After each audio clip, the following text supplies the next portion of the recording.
As Team 12's Brahm Resnik spoke with a leading elections expert who says it looks like Kari Lake committed a crime. Brahm joins us now to break all of this down. And Brahm, how could a tweet lead to Lake being charged with a felony? Yeah, Mark, Kari Lake might be asking herself that right now. She posted the signatures of actual voters in a tweet last week. Our elections expert says under Arizona law, no one can do that. Secretary of State Adrian Fontes is calling on Attorney General Chris Mays to investigate what could be a felony offense. They rely on election fraud.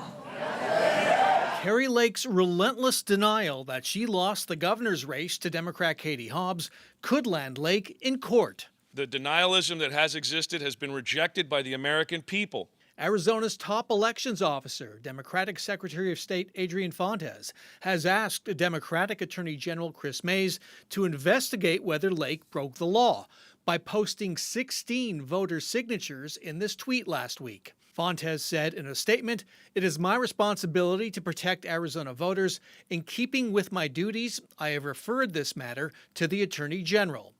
Fontes' letter to Mays cites Arizona law. The records containing a voter's signature shall not be accessible or reproduced by any person other than the voter.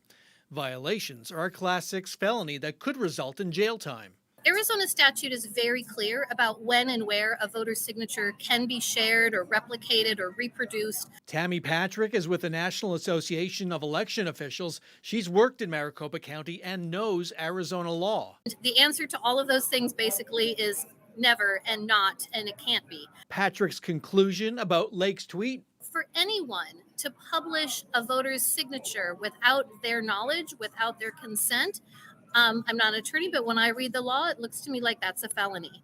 Lake has not taken the tweet down. Her lawyer, Tim Lasota, said in a statement that Lake had a First Amendment right to post the signatures. Lasota said Adrian Fontes selectively quotes the statute in an attempt to distort the law and smear Kari Lake. Chris Mays should immediately say she will have no part in this shameful, disgusting effort.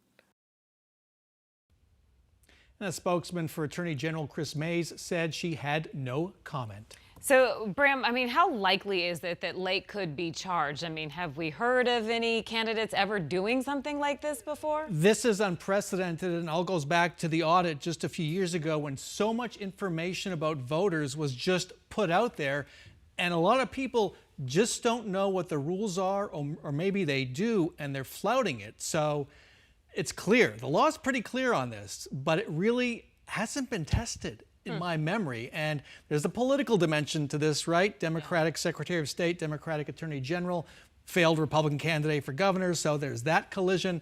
There's a lot going on here, but it looks like there's something there, at least based on what Tammy Patrick told me. All right, Brahm, thank you. Sure thing.